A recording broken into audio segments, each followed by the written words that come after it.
Salut la famille, j'espère que vous allez bien. On va parler du scandale du port Boué qui fait vraiment beaucoup de bruit ces jours-ci sur les réseaux sociaux. Ceux qui ne connaissent pas, Port Boué, c'est l'une des 10 communes de la ville d'Abidjan. Voilà, vous voyez ce monsieur. Moi, tout récemment, j'ai vu tellement de vidéos de lui, je me posais la question, c'est qui ce monsieur? Moi, à mon avis, je pensais que c'était un Nigérian. Voilà, vous savez que voilà, dans ce pays, il y a beaucoup de sales trucs qui se passent là-bas. Donc, je pensais que c'est un Nigérian, même la forme de sa tête, on dirait un vieux chat. Voilà, donc je pensais qu'il vient de là-bas. Mais c'est tout récemment là, j'ai compris que il vient de la Côte d'Ivoire. En plus, c'est un musulman.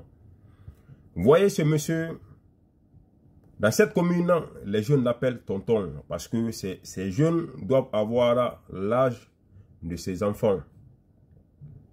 Son rôle, c'est quoi? Qu'est-ce qu'il fait réellement? Parce que voilà, vu que c'est un homme de business, il amadoue ces jeunes, il les invite dans les restaurants, il les donne de l'argent, il achète même de la voiture pour certains jeunes. Mais c'est quoi derrière tout ça? Voilà. C'est vraiment pour aller, voilà, vous comprenez un peu ce que je veux dire. C'est pour aller les mougous. C'est pour aller les mougous. Et la famille, je vous dis, vous voyez ce monsieur, ne vous appuyez pas juste sur lui. C'est une secte, ça c'est un mouvement. Ça c'est un groupe de personnes que vous ne comprenez pas. C'est un groupe de personnes. C'est un clan. Lorsque vous allez vraiment faire des investigations dans le quartier ou dans le pays, vous allez voir la secte de ces gens-là. Voilà. Donc, moi, ce qui m'a choqué, à chaque fois que vous voyez ces vidéos, le gars, il se permet, il prend son téléphone, il se filme avec les jeunes. Mais pourquoi? Pourquoi cela? Il est tout le temps là avec un téléphone, il parle, il se filme avec les jeunes. Il y a même moi des vidéos où on voit, il a tellement mougou les jeunes qu'il est en train de dormir, quoi. Ça fait vraiment de la peine. L'avenir de ces jeunes, comment ça se passe? Parce qu'une fois que ta tête sort dans l'une des vidéos de ce monsieur, c'est fini. Vous savez comment ça se passe dans nos quartiers. C'est fini. Les gens, ils ne vont jamais te lâcher.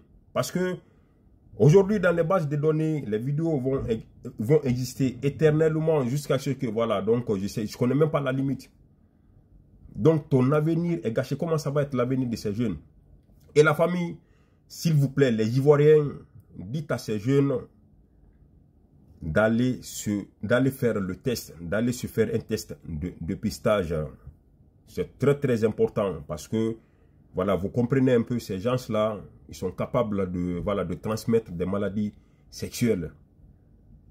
C'est des gens qui sont méchants. Ça, il faut se dire la vérité. Hein.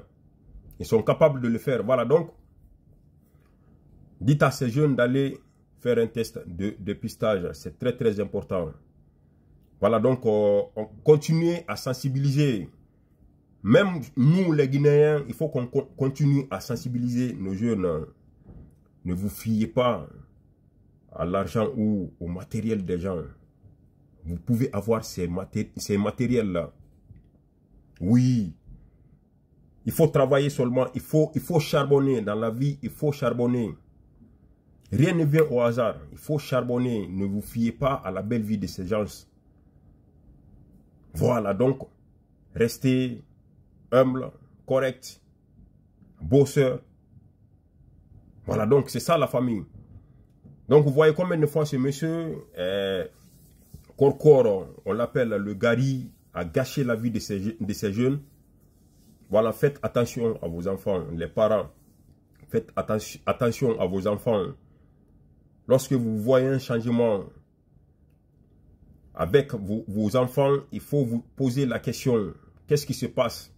Les jolis téléphones, les voitures, de l'argent en liquide. Il faut beaucoup se poser la question. Voilà, donc, partagez au maximum la vidéo. Et la famille, n'hésitez pas à mettre en commentaire ce que vous en pensez. Toujours votre fidèle serviteur, Ségué 224. Drabarsa Système Mago. Ah, ah.